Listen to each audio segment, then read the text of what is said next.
So before we dive in, I want to give you a little context for this new season. I took a break on purpose.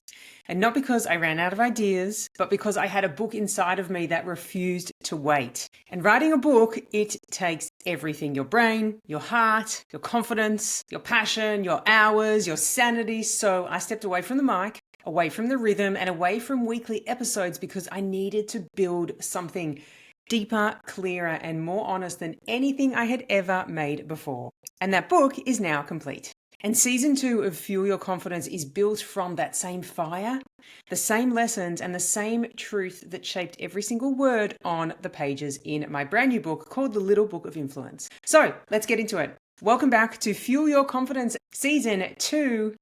And we're starting with the story that cracked me open. The story that taught me the one skill that changes absolutely everything, and that is perception. Seeing what's actually happening instead of what you hope is happening or what you think is happening. So today I'm going to take you back to the night that I learned this the very hard way. On a cruise ship, in the middle of nowhere, international waters with 200 people who genuinely wanted me to walk the plank. Of shame, that is. So let's begin. So early in my speaking career, when I was transitioning from stand-up comedy into speaking, I met with an agent for the very first time and I was like, I'll do anything. And in that exact moment, the universe, with a very wicked sense of humor, delivered. And they, out of nowhere, got a request for a comedian on a cruise ship. And the catch was they needed someone within 48 hours. I had to fly to another country to leave, and then it would be coming back to Sydney. So I said yes, absolutely yes, because who wouldn't want to do that? At that point, I had 2 Melbourne International Comedy Festival shows under my belt, and my niche was social media comedy. So all of my content was focused on Facebook, Twitter, Instagram didn't exist then. It was always clean, my comedy, but it was all focused on social media. And I was so excited because I'd never been on a cruise ship before. So I thought, wow, amazing. Floating stage, captive audience, international waters. What could go wrong? As I discovered everything could go wrong, despite at the time thinking, this is fate, this is destiny, this is iconic. Oh my gosh, spoiler alert, it was none of those things. So I look at the showroom lounge and it is insane. Like, they are stunning. If you've been on a cruise ship, you know that those showroom ship lounges are just the theatrical, the light, the chairs, the layout, the structure. It's incredible. So I walk out under the spotlight, microphone in hand, ready to rock and roll. And I launch into my material that had absolutely crushed at the Melbourne International Comedy Festival. Material that had audiences crying with laughter. And what I get back is nothing. A void. Crickets, a vacuum, silence that is so gut-wrenching it made my entire stomach churn. All of my material flatlines, blank stares, people had their arms crossed, one man checked his watch twice. Like twice, that is full commitment to totally checking out. And then from the back of the ship lounge, this voice bellows out, "You are the worst comedian I've ever seen. Get off the ship." Mind you, this was a man in his 80s. And at that moment, the comedian in me wanted to fire back, but the professional in me whispered, maybe don't get kicked off in the middle of international waters. So I did the only thing that a very wounded performer could do. I smiled, I finished the set, I soaked up the humiliation, and I quietly retreated. Emphasis on very quietly retreated. Now, there were 2 shows that night. The second one was just as brutal. Same material, fresh humiliation. It was just horrendous. Now, on a cruise ship, you can't escape your audience. There is no green room to go back to. There's no back door. There's no privacy. There is only buffet warfare, as I discovered. So I go to the buffet. A British woman looks at me and says, "You're that awful comedian." Full finger pointing. I met these Aussie guys and this man goes, "Oh, I hear you bombed. Wow, rough night. Don't sit with us. We don't want to be seen with you." Like, you can't even make this stuff up. It was absolutely mortifying.